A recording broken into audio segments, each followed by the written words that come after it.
Hace una semana, el FMI reconoció a Delcy y ayer Delcy llamó al FMI para pedir 5.000 millones de dólares. La velocidad de ese movimiento dice todo lo que necesitas saber sobre lo que está pasando en Venezuela esta semana.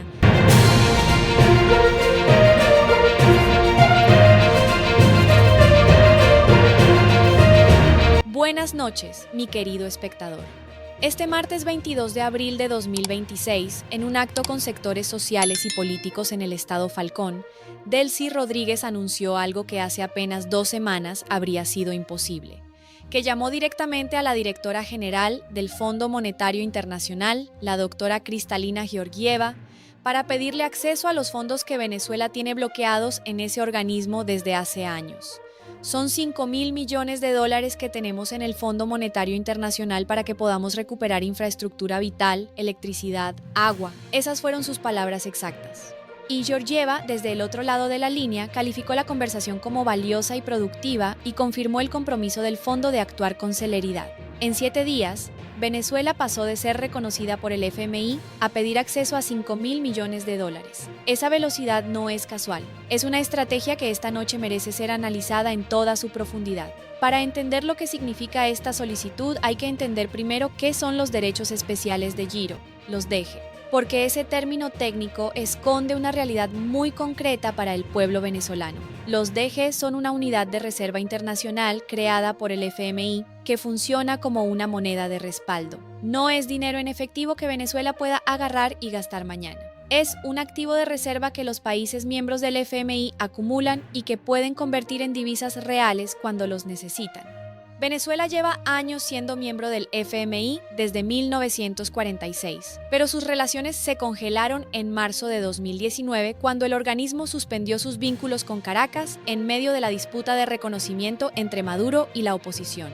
Durante esos 7 años, los DEG venezolanos siguieron acumulándose en los registros del fondo sin que Venezuela pudiera acceder a ellos. Hoy, esos DEG equivalen a aproximadamente 4.900 millones de dólares, que Delcy redondeó a 5.000 millones en su declaración pública. Ese dinero no es un préstamo nuevo, no es deuda nueva, es el dinero de Venezuela que estuvo bloqueado durante 7 años y que ahora, con el reconocimiento del FMI, Venezuela puede intentar recuperar.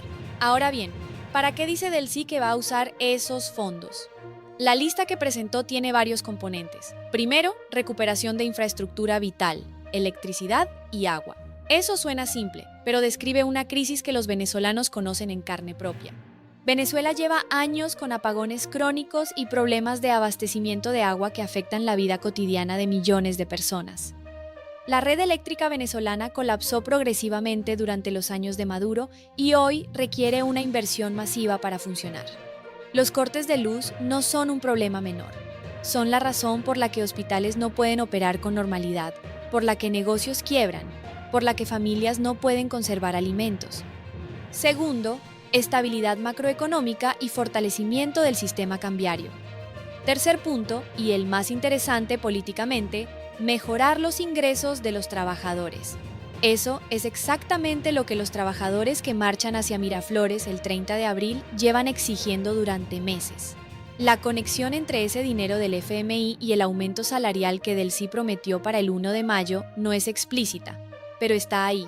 Si Venezuela accede a los DEG, Delcy tiene una justificación concreta para el aumento que anunció sin monto ni condiciones. Y eso lleva a la pregunta más importante de esta noche. ¿Cuándo llega ese dinero y bajo qué condiciones? Porque los DEG no se liberan automáticamente con el reconocimiento del FMI. Hay un proceso. El FMI necesita primero que Venezuela retome la entrega de datos macroeconómicos confiables, algo que el país no ha hecho de manera consistente desde hace más de una década.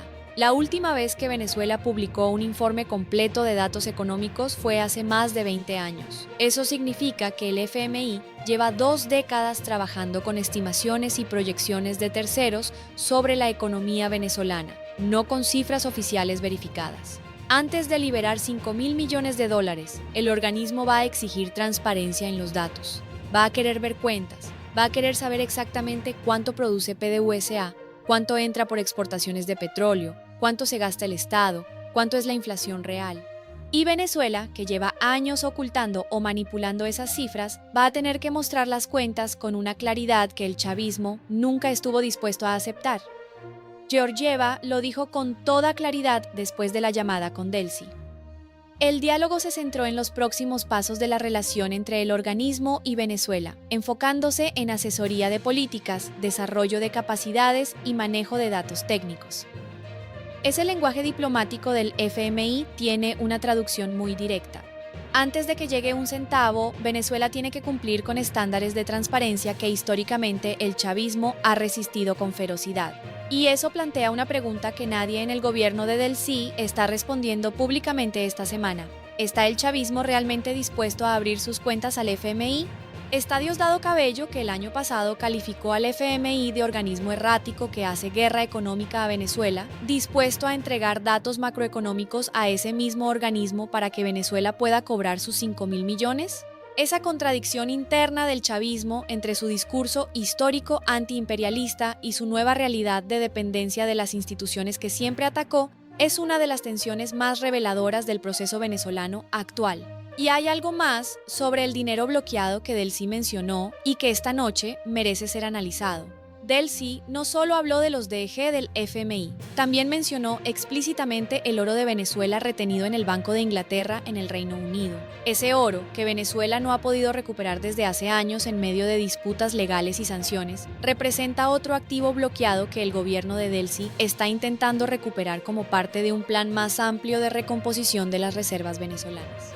La suma de los DG del FMI más el oro del Banco de Inglaterra, más las sanciones levantadas al Banco Central venezolano, configura un cuadro de liberación masiva de activos venezolanos que estuvieron bloqueados durante el periodo Maduro. En teoría, todo ese dinero podría usarse para reconstruir la infraestructura venezolana. La pregunta es si el gobierno de Delcy va a tener la transparencia, la capacidad institucional y la voluntad política de usarlo bien. O si va a repetir el patrón chavista de recibir ingresos extraordinarios de petróleo y derrocharlos sin resultados duraderos para la población. Esa pregunta tiene un antecedente histórico que no puede ignorarse. Venezuela recibió durante los años del boom petrolero de los 2000 y principios de los 2010 cientos de miles de millones de dólares en ingresos por exportaciones de crudo, la mayor bonanza petrolera de la historia venezolana. Y al final de ese periodo, el país tenía infraestructura destruida, hospitales sin medicamentos, escuelas sin maestros, una inflación de decenas de miles por ciento y 8 millones de venezolanos viviendo en el exterior. Ese antecedente es el que hace que la promesa de los 5.000 millones del FMI sea recibida con una mezcla de esperanza y escepticismo profundo por los venezolanos que conocen su historia. Hay algo sobre la dimensión política de esta solicitud al FMI que esta noche da la imagen completa. Delcy hizo este anuncio en el estado Falcón, uno de los estados más golpeados por los problemas de electricidad y agua. No lo hizo desde el Palacio de Miraflores en un comunicado formal. Lo hizo en un acto público, transmitido por BTV, frente a sectores sociales y políticos. Eso dice que este anuncio no es solo una gestión técnica con el FMI. Es un mensaje político dirigido a la base electoral del chavismo, que lleva años sufriendo los mismos apagones, la misma falta de agua y los mismos salarios miserables que la oposición lleva denunciando. Delcy le está diciendo a esa base: yo estoy gestionando el dinero que Maduro no pudo conseguir.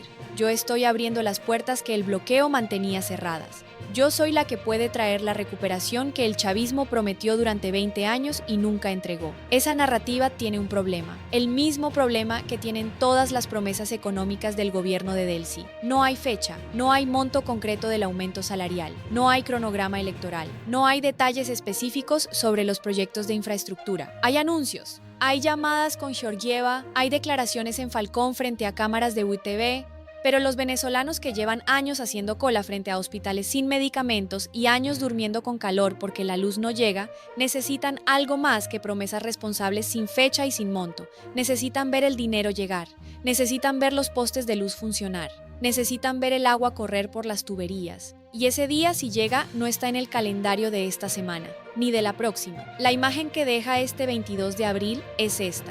Delcy llamó al FMI para pedir 5.000 millones de dólares que son de Venezuela. Georgieva dijo que el diálogo fue productivo y que el fondo actuará con celeridad. Pero antes de que llegue un centavo, Venezuela tiene que cumplir con estándares de transparencia que el chavismo nunca aceptó. Y mientras eso se negocia, los trabajadores venezolanos preparan su marcha del 30 de abril hacia Miraflores con pancartas que piden salarios dignos. El dinero del FMI no llega en el corto plazo. Pero la marcha llega el 30 de abril, y Delcy va a tener que responder a esa marcha con algo más concreto que una llamada telefónica a Washington. Gracias por acompañarme esta noche. Soy Laura Salazar. Nos vemos en el próximo análisis.